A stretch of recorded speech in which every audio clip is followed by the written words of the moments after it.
The credit card statement swam before my eyes as I sat in my small apartment's kitchen. $300,000. A number so large it seemed almost abstract. My hands trembled as I flipped through page after page of transactions I'd never made. I'm Sarah Mitchell, 26, a third-grade teacher with a modest salary and careful spending habits. Or at least I was careful until my brother Alex decided to help himself to my identity. The first sign something was wrong came when I tried to buy a coffee maker, and my card was declined. Embarrassed, I used cash instead. But that evening, checking my accounts, my blood ran cold. Luxury car payments, high-end electronics, gambling debts, all in my name. "Alex, what did you do?" I whispered into my phone when I called him. "Relax, sis," he drawled, that familiar confidence in his voice that had always charmed our parents. "I had some temporary cash flow issues. I'll pay everything back before the next billing cycle." But I knew better. At 29, Alex had never held a job longer than 6 months. Our parents funded his entrepreneurial ventures while I worked my way through college. He was their golden child, the son who would supposedly make the Mitchell name famous. When I drove to our parents' suburban home that evening, Alex was already there, lounging on a leather sofa like we were gathering for a casual family dinner. "Mom, Dad," I started, spreading the statements across their glass coffee table. "Look what Alex did." Mom barely glanced at the papers. "Sarah, dear, why don't you sit down?" Alex explained everything. "He's just borrowing your excellent credit for a business opportunity." Borrowing my credit? I almost choked. He committed identity theft. He forged my signature, opened credit cards, took out loans. "Now, Sarah," Dad interrupted, using his corporate lawyer voice. "Let's handle this privately. No need to use such harsh terms. Family helps family." Alex smiled, all white teeth and false sincerity. "It's a tech startup, sis. 3 months tops and you'll get everything back with interest. Unless," his smile turned predatory, "you want to explain to your school board why their teacher has gambling debts." My stomach dropped. "Those aren't my debts. You're the one, whoa. But they're in your name," he said softly. "And who's going to believe the unstable little sister over the successful entrepreneur?" "Successful?" I laughed bitterly. "You've never succeeded at anything except manipulating people." "Sarah," Mom gasped, "apologize to your brother." I looked at my parents' faces. Mom's careful makeup couldn't hide her anxiety, Dad's stern expression masking his fear of scandal. They'd always protected Alex, covered his mistakes, paid his debts. But this time, he'd gone too far. "I won't apologize," I said, standing up. "And I won't stay quiet." "Think about the family name," Dad urged. "Think about my law firm's reputation. We can handle this internally." "Handle it?" I grabbed my statements. "I'm a teacher, Dad. It would take me 15 years to pay this off. And that's assuming Alex stops using my identity right now." "Which I will," Alex interjected smoothly, "as soon as this deal closes." I turned to leave, but Alex caught my arm. "Don't do anything stupid, sis," he warned quietly. "Remember when you had that anxiety attack in college?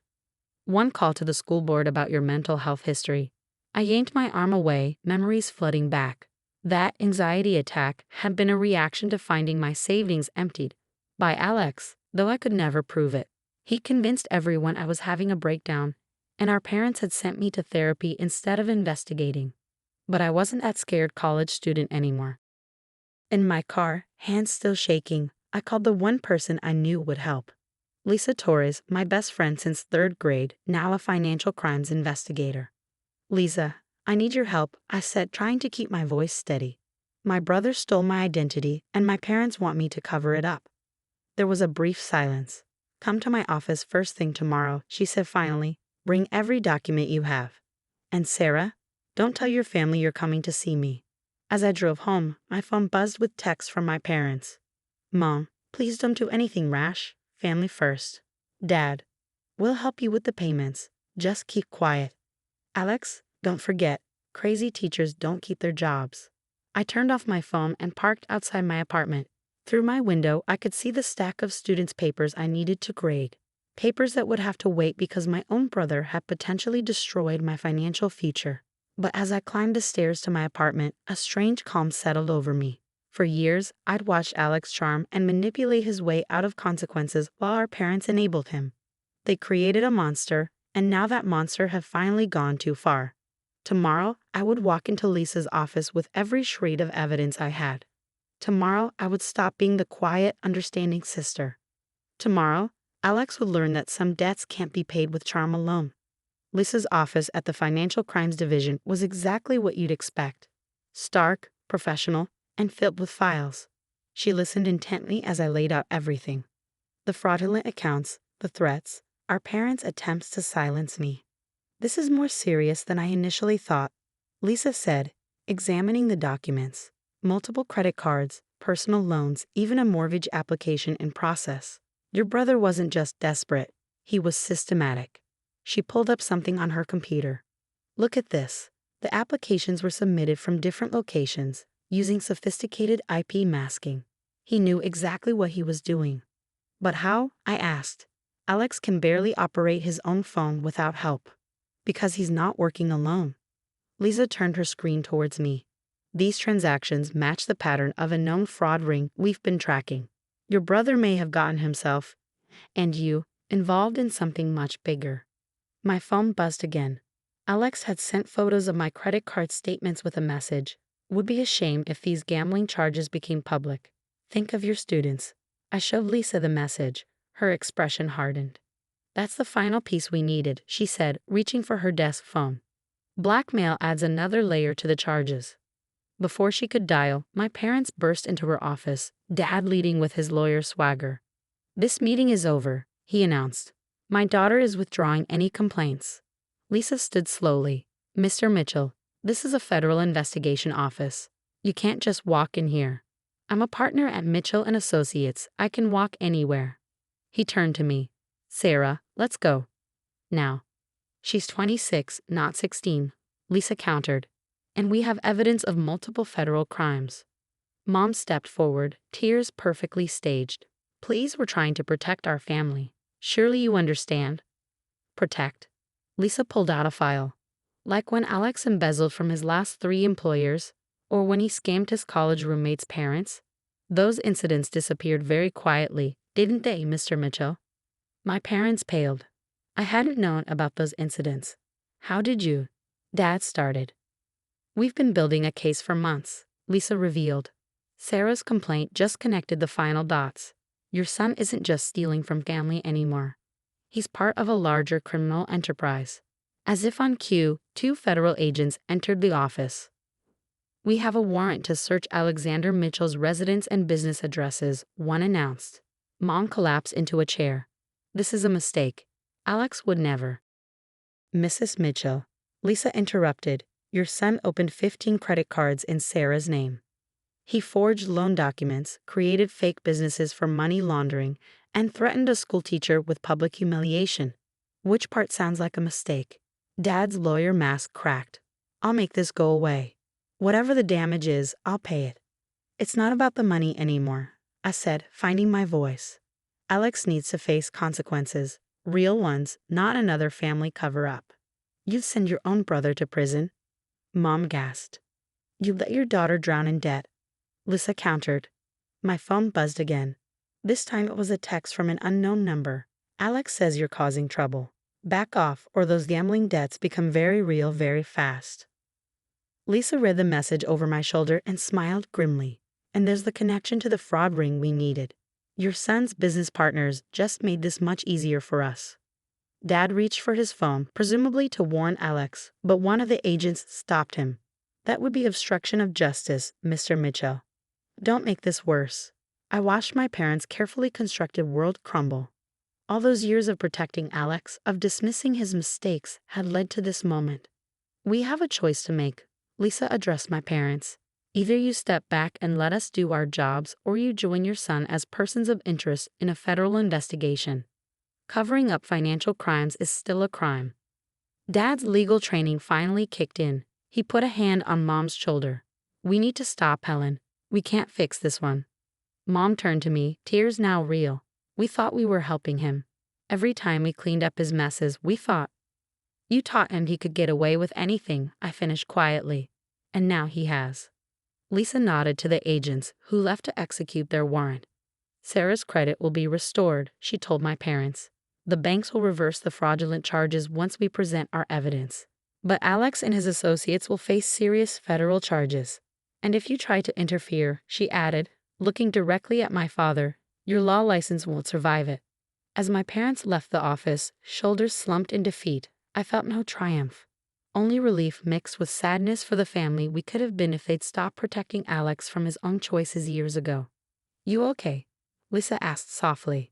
I nodded, watching through the window as my parents walked to their car, looking suddenly old and lost. They'll need a good lawyer, I said. Yes, Lisa agreed.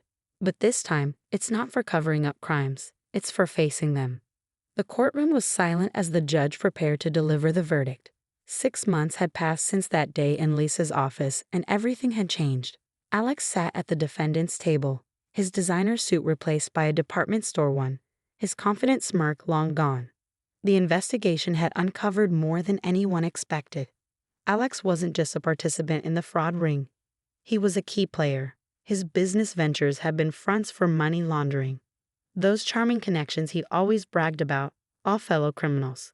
In the matter of United States versus Alexander Mitchell and co-defendants, the judge began, this court finds the defendants guilty on all counts of identity theft, wire fraud, money laundering, and criminal conspiracy. Mom stifled a sob beside me. Dad sat rigid, his face a mask of professional detachment. They'd finally stopped trying to fix things for Alex when the FBI found evidence that he'd been stealing from their accounts too. The defendant showed a pattern of escalating criminal behavior, the judge continued. The systematic abuse of his sister's identity is particularly troubling as of the subsequent attempts at blackmail and intimidation. Alex turned slightly, trying to catch my eye. I looked straight ahead. The court sentences Alexander Mitchell to 8 years in federal prison, followed by 5 years of supervised release. He is ordered to pay restitution to all victims, starting with the complete restoration of Sarah Mitchell's credit and financial standing. It was over. The nightmare that had consumed my life for the past 6 months, and in many ways for years before that, was finally ending. Outside the courthouse, reporters gathered for statements.